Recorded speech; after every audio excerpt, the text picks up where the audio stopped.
Okay, I guess I'm gonna have to talk about Mary Sue's. It keeps coming up in my comments section, and it's an important cultural touchstone, so I will devote an entire video to it.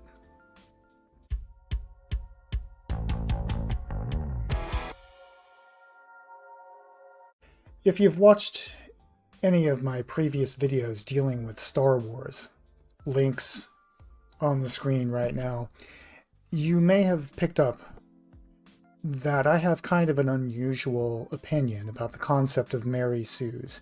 My position is this: there are no Mary Sue characters in any canon fiction.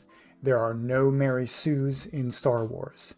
There are no Mary Sues in Star Trek or The Last of Us or Doctor Who or any other franchise that you can think of. None of them contain Mary Sues. Absolutely no characters in modern canon fiction are Mary Sues. Now, why do I think this? You can go all over the internet today and find tons of articles and videos and maybe even entire websites devoted to explaining what is a Mary Sue character. And they all seem to have kind of the same definition, right? A Mary Sue character is a, quote, perfect character who, doesn't have like a defined character arc or isn't trained or is insanely overpowered compared to other characters in the franchise, or is a new character who is beloved by everyone mysteriously without explanation, stuff like that, right? And you might get the impression, and it's totally understandable that you would get the impression that this is the objective, historically agreed upon definition of what a Mary Sue character is, that this has always been what people thought a Mary Sue was, and that this definition of Mary Sue was invented specifically to describe this kind of character as a useful shorthand. And you would be wrong in that assumption. You see, the internet isn't just what you read now. I mean, this may seem like an obvious point, but I find that people often lack a historical perspective when they look at and think about things they see on the internet. It's easy to forget, especially if you didn't live through it like I did, that the internet changes, and that what people think about things on the internet changes, and that a great deal of what you see on the internet today, if you are coming to the internet for the first time as a young person, the things you find there feel like they're old. They feel like they're true, like they're factual, but a huge amount of it is not. So I'm going to tell you a story about the first time that I encountered the concept of Mary Sue, because it's very different from what many younger people might have as their experience of Mary Sue. Now, it may come as a surprise to some of you to learn that I am Generation X.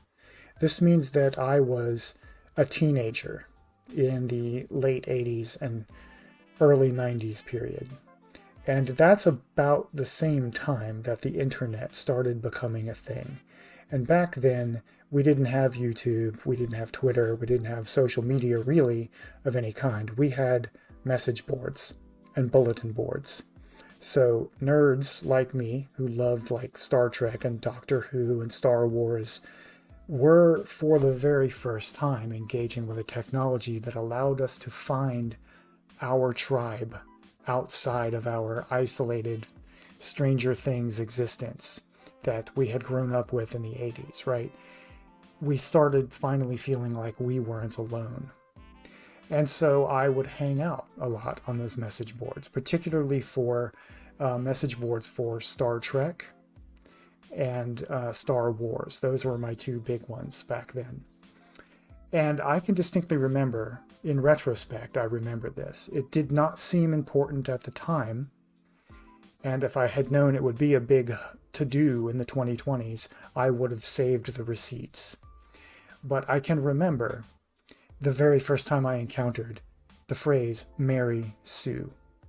I was hanging out on a Star Trek message board right around the time that Star Trek Voyager was about to debut. I forget the exact year of that, but it was in the mid to late 90s, right? So I had already been online for quite a while by then. And I went into a message board that I hung out on at the time, or a bulletin board, I should say. And there was a thread there titled, "The new Star Trek captain is a Mary Sue." And I went, what does that mean? So I clicked on this thread out of curiosity to see what was going on, what the discussion was. And the original post was a post to the effect of, its basic message was Captain Janeway is a Mary Sue character, and we don't need any Mary Sue characters in canon Star Trek because we have enough of them in fan fiction. And then someone else responded, I'll give these people names, okay? Let's say the original poster, we'll call them Nerf Herder. And the main person that was responding in this thread, we'll call them Jedi.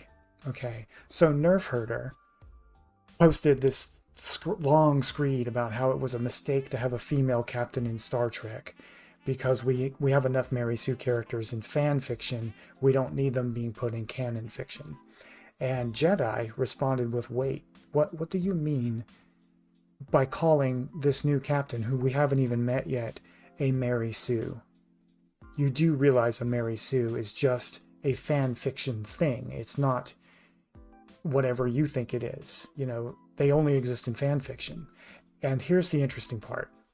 Nerf Herder responded by saying, more or less, yes, I know that's what Mary Sue usually means, but I am going to adopt the term to refer to female characters who are doing things that women are not good at, doing things that women in the real world are objectively not good at, like being in charge of things, doing science, or fighting.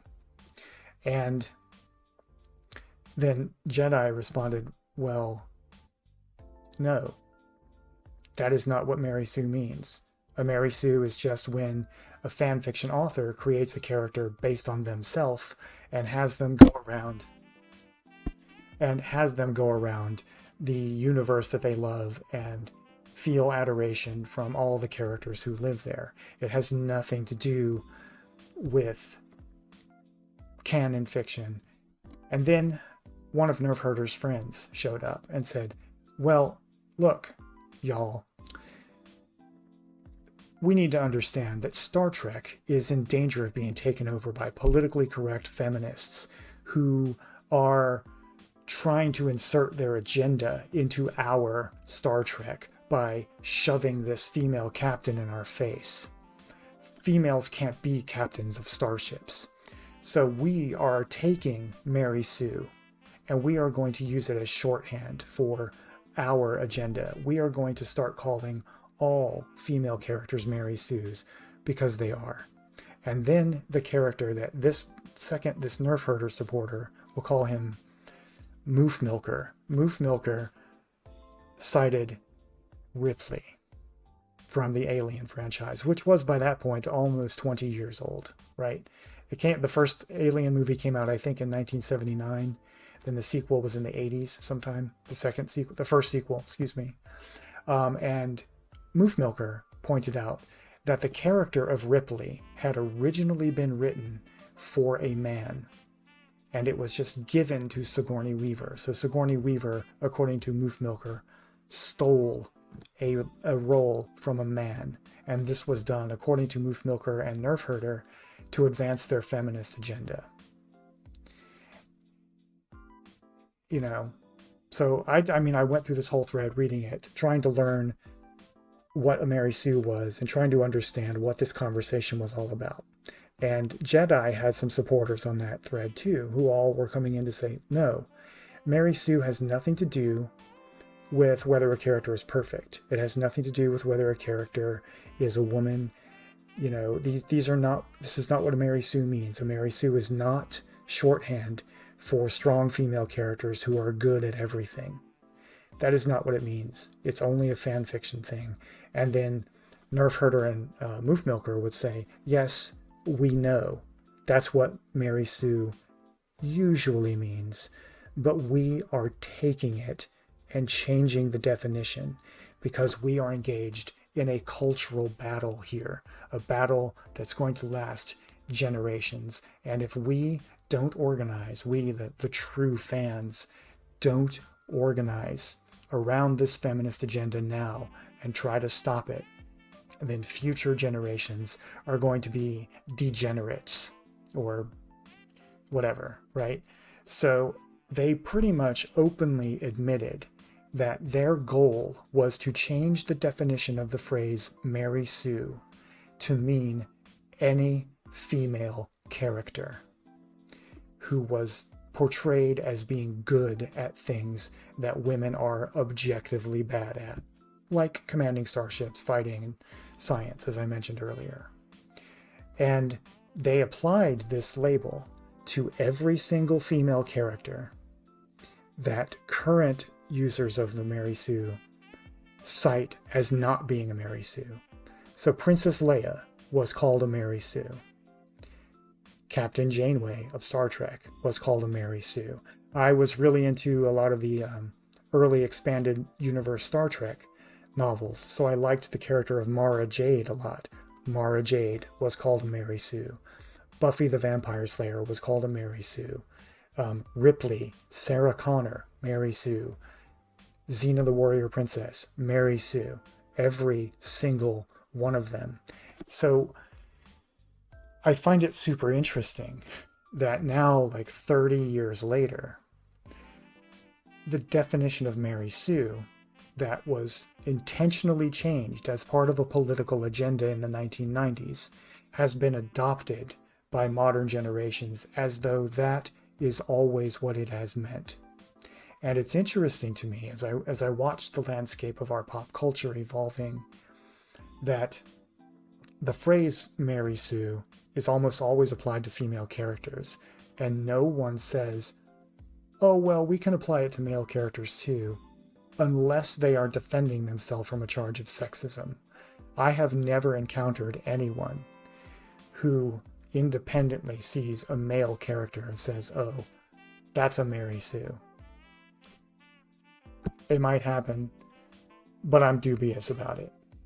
So when I say now in 2021 that there are no Mary Sues in any canon fiction, I am trying to disrupt people's thought patterns. I'm trying to get people to think critically about the ideas that they have absorbed from the internet and from pop culture growing up. Because these ideas have not always meant what you think they mean today. And I remember the change in the definition of the Mary Sue being the explicit result of an explicit political agenda.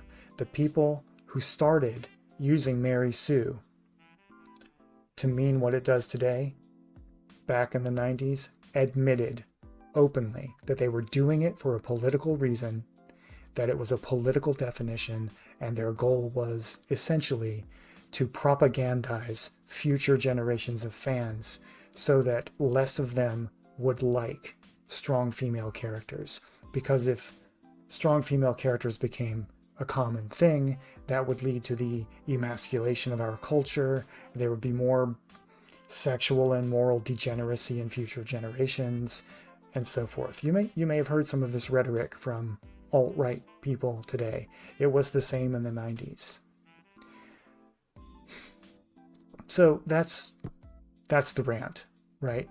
I made a decision to when I started this channel, and just I realized I was going to be doing reaction videos, and that means I was going to be engaging with pop culture. I made a decision that I would always challenge the idea that any character is a Mary Sue, because I want to disrupt that political agenda.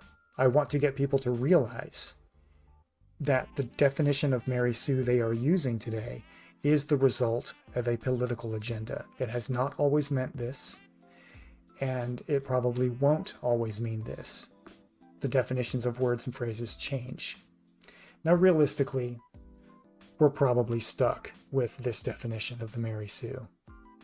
But like I said, I have decided to constantly challenge it because I want to turn a mirror on pop culture and get people to realize that pop culture is not apolitical.